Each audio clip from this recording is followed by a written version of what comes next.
At the outset, I would like to offer my humble and loving pranams at the lotus feet of our most beloved Bhagavan. Loving Sairams and greetings from Prashanti Nilayam.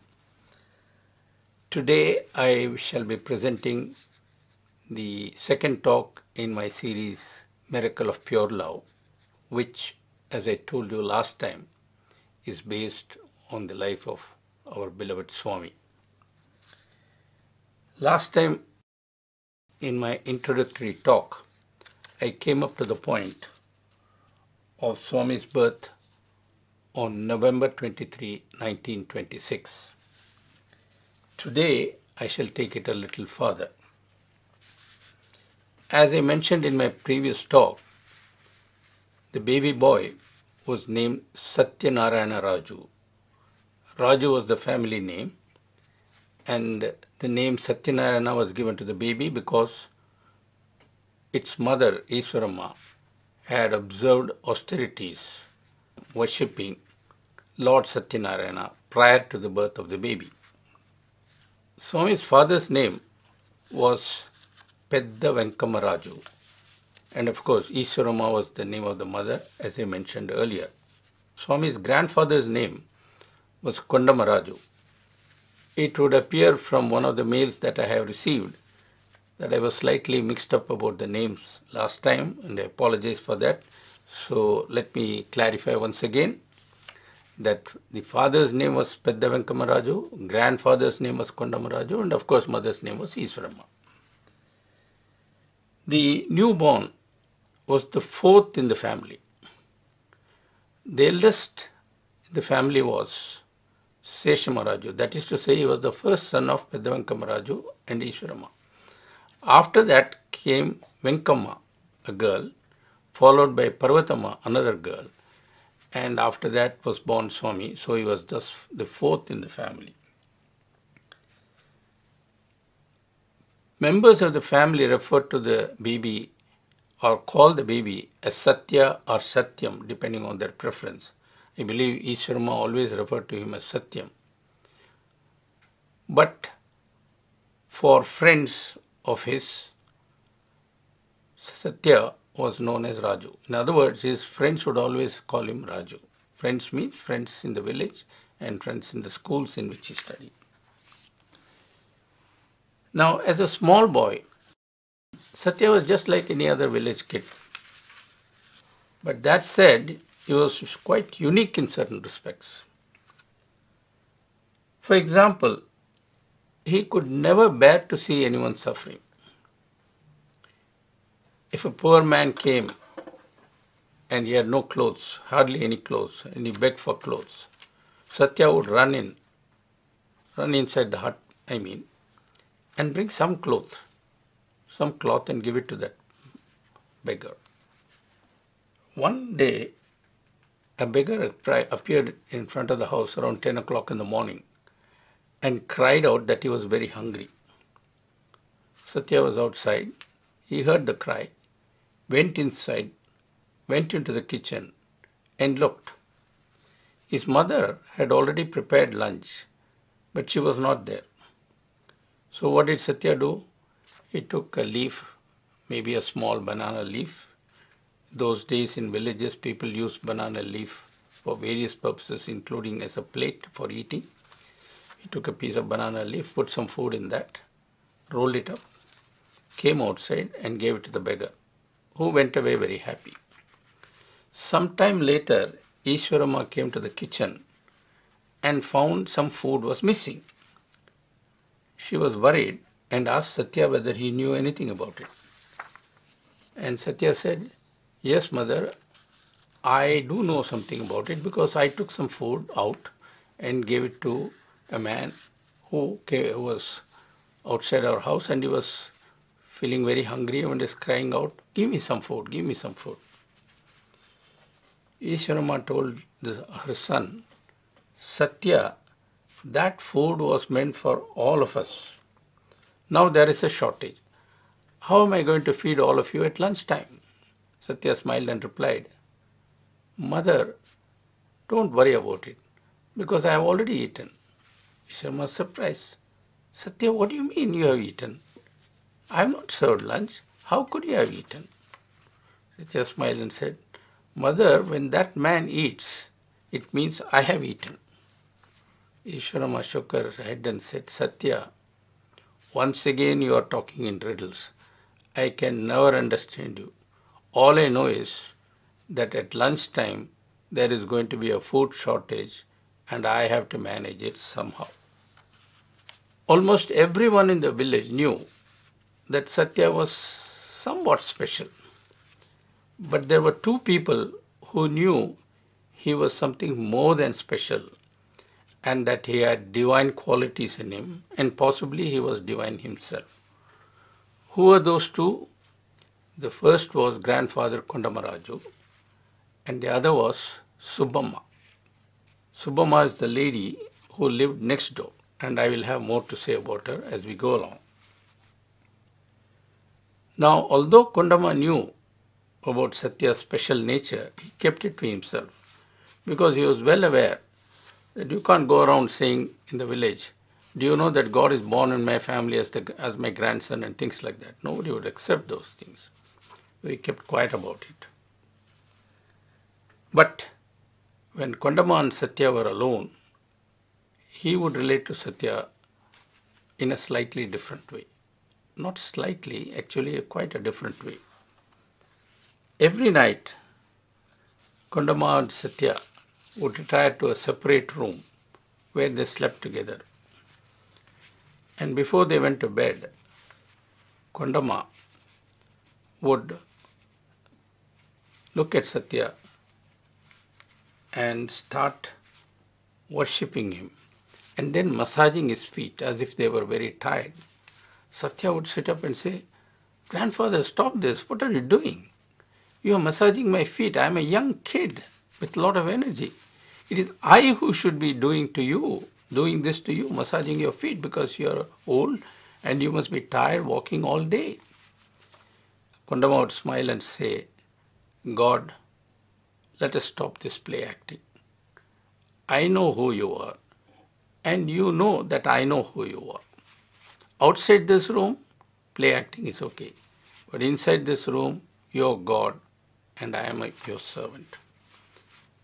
That is what he would say. And in the morning, before they came out of the room, Kondama would do Pada Namaskar to young Satya. I have heard Swami himself narrate this privately on a few occasions. And I also remember that when he recalled these incidents, his heart would melt remembering Kondamaraju, who was a really great man. Okay, what about Subbamma, the lady next door? She was the wife of Karnam Lakshmi Narayana. Karnam is a job title. In the villages in those days, there were two principal officers. One was called the village munsif, who was really the head of the village, and Karnam was his assistant and tax collector. Puttaparthi was a very small hamlet, so it did not merit a munsif. All it had was a Karnam who had to also do the job of the munsif when it was required.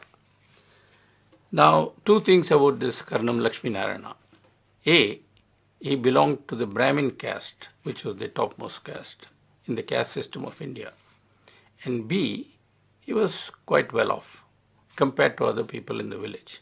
For example, his house, which by the way was next door to Swami's parents' house, was a brick and mortar house and it had been well built. In fact, I have gone into the house and even taken photographs sometime in the late 90s. Sadly, that house has been demolished recently. Okay, let me get back to Subbamma, who was the first wife of Lakshmi Narayana. Actually, he had two wives. And the second wife was named as Kamalamma, but I will talk about her later. Subbamma was the first wife. And when Subbamma saw baby Satya for the first time, after all, the baby was the neighboring house. She went to see it after birth. And when she saw baby Satya, she immediately knew that this boy was going to be her destiny. And so it turned out, as we shall see later. Subbamma just loved Satya like anything. and could not keep away from him. She would find all kinds of excuses to go and see Ishwarama just so that she could be near the baby. By the way, Subbamma was childless, and that was another reason for her to be very fond of Sathya. Now, as I told you, Subbamma belonged to the Brahmin caste, whereas the Rajus belonged to a slightly lower caste. Back in those days, we are not talking of the mid-20s, the caste system and the prejudices associated with the caste system were very strong in India. Today it's almost gone, although in some parts of North India, I am told caste prejudices are still very strong. But anyway, in Puttaparthi, it was strong in the mid-20s. And many members of Subbamma's family did not like her going to so frequently to the house of someone who belonged to a lower caste. But Subbamma couldn't care less because she simply loved Sathya. As for Sathya, when he grew into a little boy from babyhood, he understood these social nuances and tried to keep away from Subbamma as much as possible so that he could spare her social ostracism from her relatives and so on. Subbamma was not the one to give up so easily. You see, I told you that Subbamma's house was just adjacent to Swami's house, or Swami's father's house. And on the west wall of Subbamma's house there was a window, and that window opened into the courtyard of Peddavenka Maharaju's house. So through the window, Subbamma could see what was going on in Ishwarama's house. So what would she do? She would make some nice eatable or sweet or something like that and wait near the window so that she could call or catch Sathya going that way and call him, hey, come here and take this. And sometimes she had to wait for long. But for her, that wait was worth it because she loved Sathya so much. Okay, let's now come to the schooling of Sathya because by the time he reached 5, it was time to go to school. Puttaparthi, as I told you, was a very backward village, or not even a village, a hamlet. It did not have a school. It had an apology for a primary school. Sathya's parents put him in that school and tried it out for a couple of months. It was no good. So the father decided that Sathya must go to a proper school. And that proper school was in a village named Bukkapatnam. Bukkapatnam was some distance away across the river and even across the hills. If one went by the normal route, that is to say crossed the river and took the road, it would be about 6 kilometers. But if one went by a shortcut across the river, the fields and an opening in the hills, it would be about 2.5 kilometers or so. All the children walked to the school in Bukkapatnam, and when Sathya was admitted to the Bukkapatnam school, he too walked along the same way. I have already told you that although Sathya was a kid, he was exceptional in many respects. And all those respects had to do with preservation and upholding of values. Let me give you 1 or 2 examples. The first example, one of the sports that was very popular in Puttaparthi was cockfighting. Now this cockfighting is famous throughout the world. Basically you have 2 cocks and you sort of get them excited by intoxicating them and let them fight. In some places they attach knives to the legs of the cocks so that when they fight they also injure themselves without knowing about it, of course. And that makes the fight a little brutal. Of course, for the watchers it is more exciting. Sathya saw this and he was very greatly disturbed. He was agitated. So one day he walked to a group that was doing this, that was engaged in this cockfighting, and told them they must stop it. The force of authority, moral authority in his voice was so strong that even though he was a boy, when he said that they must stop it, the villagers were taken aback and they stopped the fight. But it did not end there. They went to Kondamaraju and complained. They said, look, your grandson is a little brat. How dare he come and tell us what we should do and should not do? Kondama listened and said, you know, I agree Satya is a boy, but he is speaking the truth. What he is saying is correct. In the name of sport, you have no right to hurt little birds. If you want to enjoy and have a sport, are there not other ways of entertainment and having a game? Do you have to cause injuries? Think about it. Since Kondama was a patriarch for the whole village, the people just bowed their heads and went away. Now it was not that Satya was always distributing and dispensing advice. He was steering the villagers into the path of good in other ways also. For example, he collected a lot of kids of his age and formed a Bajan Group. This Bajan Group was called the Pandari Bajan Group. These boys, of course, didn't know anything about Bajan, but that was not a problem. Why? Because Satya himself wrote the bhajans. He set the bhajans to music, and he also created a dance for the bhajans. So, this was not just singing, but also singing and dancing. He sort of choreographed the dance, the steps and so on, trained them very well. And this Pandari group would perform once a week or something like that. And when they performed, the whole village came to watch. And they were very happy, not only with what they saw, but with the songs they heard. And they began to learn the songs. And this way, they were drawn towards bhajan singing themselves. So you see, he did both good and also what I would call acted as the conscience keeper of the village. Now, one fine day, Kondamaraju called all his sons and made an announcement. He had many sons. He said, listen, all of you, so far I was carrying the burden of the entire family. I have brought you all up. You are now married. You also have children and families of your own. So I am going to hand over every property that I have to you and withdraw. The sons were stunned. They didn't expect this. They had least expected this. After they recovered from the shock, one son said, Father, how can you live alone? Kondama smiled and said, Son, the God who looked after me so long will continue to look after me. So living alone is not a problem. Then another son said, Father, you have given everything. You have kept nothing for yourself. Kondama smiled and said, No, it's not like that. I am careful.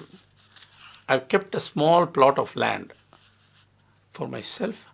I'll go to that land. I'll build a hut and I will live there.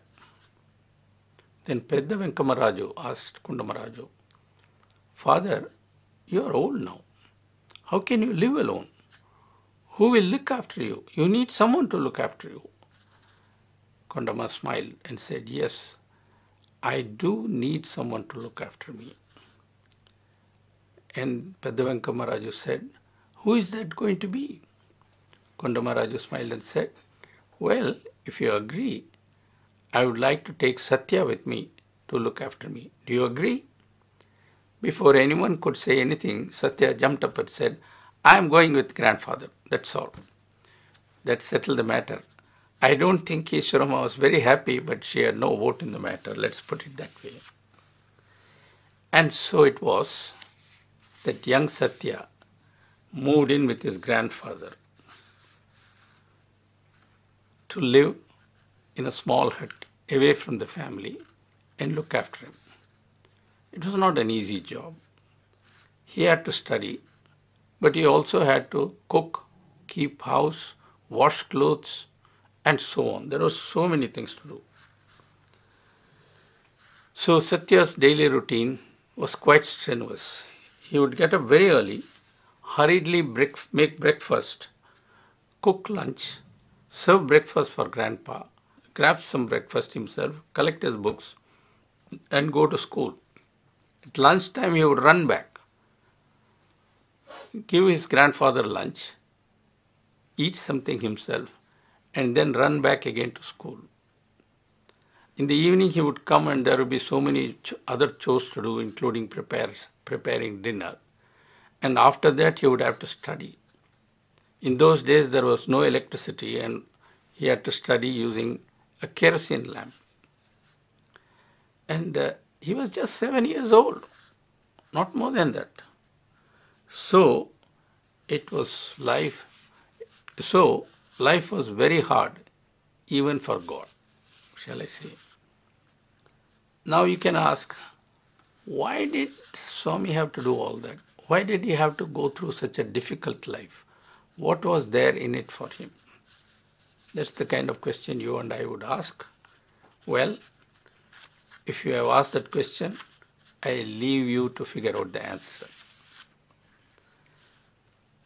Let me now turn to Satyas cooking, because he was a very good cook. So Swami himself has told me. One of his specialities was rasam. For those of you who do not know, rasam is a kind of South Indian soup. Those of you who have come to Puttaparthi and eaten in the South Indian canteen obviously must know what rasam is. The point is, Sathya was very good at preparing rasam, especially pepper rasam. And his grandfather loved it, and he would look forward to the day whenever it was made. And as Sathya was cooking, the aroma of rasam would fill the whole hut, and Kondama would be just smelling it and say, "Come on, finish soon, I want to eat. I'm waiting for the rasam." Now one day, as Sathya was busy preparing rasam, he heard a voice from outside. It was the voice of a very sick person. Sathya went to the door, opened the door, and looked outside, and there was a poor man, a beggar, who was also sick, having cold and cough and all that. He said, "Young boy, I am very sick. I am having a lot of cold. I get the smell of hot rasam. Can you give me some rasam? It would be very good for me." By the way, even today, doctors in South India prescribe hot rasam as a good cure for cold. Even doctors with advanced medical degrees do that. Anyway, this beggar asked, "Can you give me some rasam?" So Sathya ran inside and got a tumbler, aluminium tumbler, filled it with rasam and gave it to the beggar. He drank it, felt very happy and went away. The story did not end there. He went and told that boy there, he makes very good rasam, he gave it to me, and I'm now feeling better. He was living in a colony where very poor people lived, and many of them were beggars. And from that day onwards, every day all of these people would come to Kondamaraju's hut and queue outside for rasam service. And Kondamaraju was such a generous man. He said, "Sathya, these people are standing, so you better make rasam, a pot full of rasam." And long before Narayan Seva started, rasam Seva started in Kondamaraju's hut long ago. And one good fallout was doctors lost their business because nobody had cold and fever. Swami himself told me. When did he tell me? He told me when I was Vice Chancellor, and he used to often call me to discuss university affairs. But now and then he would chit-chat, as they say. One day he asked me, "Do you know cooking?" I said, "Yes, Swami, I can cook to some extent." "You know how to make upma?" Upma is one of the dishes that we make. I said, "Yes, Swami." "Tell me the recipe." I told it. He looked at me and said, "Yuck, you call that upma? Even a dog won't eat it." What could I say? Then he said, "I'll tell you how upma must be prepared." So he started giving me the recipe. Boy, by the time he finished the recipe, I wish he had actually made that upma, because even the recipe was tasting very nice. Okay, let me move on. In those days, the cinema had not yet become very popular or widespread, especially in villages. And people depended mainly for their entertainment on drama and other kind of performances like music performance, dance performance, and so on. Back then there were many drama troupes, and they would be constantly touring from village to village and entertaining the people there. And many of these drama troupes had dancers who would give a special dance performance. Now, one such dancer was a young girl named Rendra Mani. She was very skilled and talented and could perform very thrilling feats as a part of her dance. For example, she would stand on a brass plate and dance in such a manner that she would carry the plate all along the floor while dancing. While dancing, she would balance a pot on her head. While dancing, she would bend down completely, all the time dancing, and pick a kerchief with her mouth and stand up and continue dancing. These were some of the feats she could do, and not many could do such things, and she was naturally very famous. Because she was famous, people in Puttaparthi also heard about her. And when Sathya heard about Rishendra Mani's abilities, he decided one day to try and practice dance and pick up a kerchief, bending while dancing. He was doing it all alone in what he thought was a closed room in the hut. And with practice, his abilities improved. Now people will say, is God, he can do anything? That may be. But God never uses his powers when he comes as a human for these kind of things. He always tries, exercises, and perfects himself like all of us do. That's his message to us. We should achieve perfection via drill and discipline. So through drill and discipline, Sathya perfected his abilities to such a point that he could bend and actually pick a needle with his eyelid. You may not believe it, but Swami himself has said that he was able to do it. He kept it to himself, or so he thought, but his sister Venkama looked through the door quietly and saw Sathya was doing all this. She was excited and she bragged, "Oh, my brother, little kid brother can do much better than Rishendra Mani, this and that." Slowly the news spread. And then what happened was, just around that time, a cattle and temple fair was about to be celebrated in a neighboring village called Kottacheru. Now, those of you who have come to Puttaparthi, if you have gone to the railway station, you would know that Kottacheru is just a little distance away from the present railway station. Of course, in those days, there was no railway station. And Kottacheru was the nearest big village. The nearest village was, of course, Karnataka Nagepalli on the other side of the road. So in Kottacheru, it was announced that there was going to be a cattle fair. And that's always a festive time. So one enterprising entrepreneur in Kottacheru said, supposing I get Rishendra Mani here, I can have a show and I can make a lot of money. But it was not going to be easy to get Rishendra Mani. So he decided he would use Sathya. And without even consulting, he put out posters saying Rishendra Mani is coming here, she is going to give a performance, and began selling tickets. Every ticket was sold out. But this man knew there was going to be no Rishendra Mani. So what did he do? He tried to get Sathya involved because he had heard of his talents. When he approached Sathya through intermediaries, Sathya said, "Nonsense. I don't come and dance in public. I have nothing to do with dance," something like that. But this man was desperate. He had already invested money. Now he was about to go broke and probably beaten up by the villagers for fraud. So he managed to get a link to Venkama and begged her. So Venkama went to Sathya, her kid brother, and said, "Look, this man is in trouble. You have to save the day. So please do go to the fair and dance in that fair dressed as a little girl." So he agreed. He got dressed as Rishendra Mani, and everybody was waiting for Rishendra Mani to appear. So a little girl appeared, the little girl danced, And the little girl did not pick up a kerchief, but actually picked up a needle with her eyelid and simply blew the audience away. And the girl withdrew backstage. Now there was a person who was presiding over this function, and that person was Ramasubama, and she was something like a district education officer somewhere, working in the education department. So she was a big deal as far as this village was concerned. And Ramasubama was supposed to give away up the prize to Rendra Mani. So an announcer came, there were no mics in those days, he shouted, Ramasubama Garu will now distribute the prize to Rendra Mani. Will Rendra Mani please come forward and receive the prize?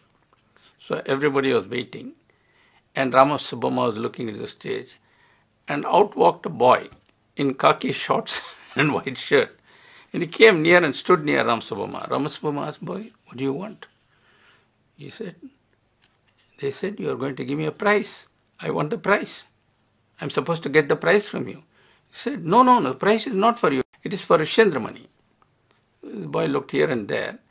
He didn't know what to say. And then came the manager of this whole circus.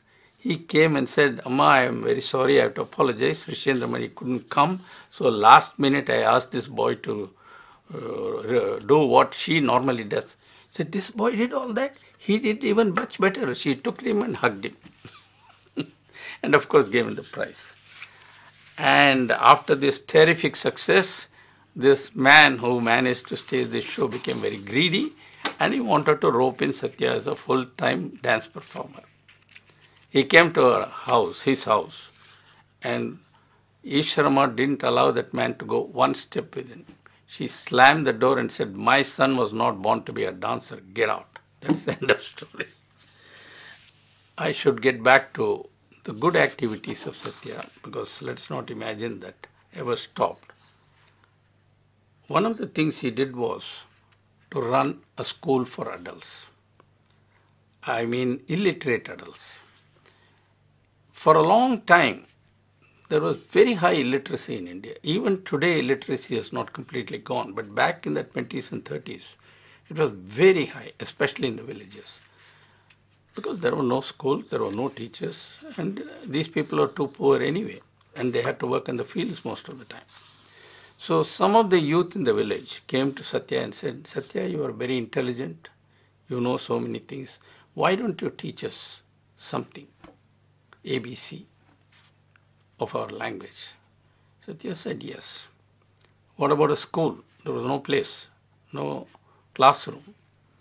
But Karnam Lakshminarayana said, there is a plot of mine, use it if you can, in any way.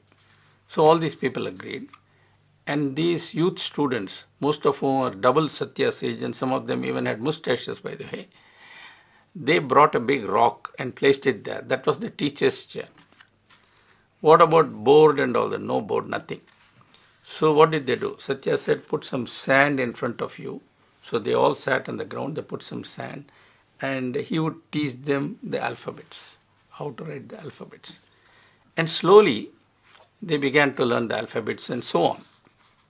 And Sathya said, listen, it's much better if you have slates. Back then we used to have slates made of stone slabs, and you used to write with what are called slate pencils, and you could rub it out and use it again and again. Why don't you grow vegetables and papaya fruits, bananas in your backyard, sell it? You'll get money. With that you can buy slates. That will be much easier. So this way, he was running an adult education class, even though he himself was a student in the school. Talking of schools, Sathya's elder brother Seshamaraju, who was many years elder, had passed school and was going to be trained as a teacher. He got admission in a teacher's training school in a place called Kamalapuram, some distance away from Puttaparthi towards the northeast, about 100 kilometers or so. It was in a neighboring district, Kadapa district. The Kamalapuram school had a very high reputation, and so Seshamaraju, who was going to Kamalapuram to be trained as a teacher, went to his father, Peddavankamaraju, and said, Father, that school is a good school. It's better than the Bukkapatnam school. Let me take Sathya with me to that school. I will look after him. He will get very good education. And because of that education, he can go to college and get a very good job later on as a government officer. That is best for him. I cannot rise that high, but Sathya can rise high. Now, back in those days, becoming a government officer was a very big deal because A, it was permanent, B, the salary was good, C, there were perks, and D, they won't fire you. You can work for life.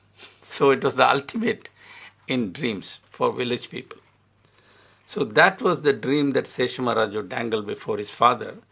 And to his father, it seemed like a good idea to send Sathya with his eldest son so that he could receive good education. I don't think Ishwarama was very happy with this arrangement. But as I said, she did not have a vote. I think I have reached an important point in Swami's life history. I will stop here for the day, and I hope you liked what I narrated today. In any case, I thank you for your patience and for being with me. By the way, for those who do not know, please inform them about this series that will reach you both via Radio Sai as an audio and via our website as a video download. With that, I bring this talk to a close, and I thank you all for being with me, and I invite you all to join me again next week when I intend to continue this story of Swami, which is so full of lessons and also so very absorbing and interesting. God bless you all. Jai Sai Ram. And as always, I offer this talk at the lotus feet of Swami, who has made it all possible. God bless you.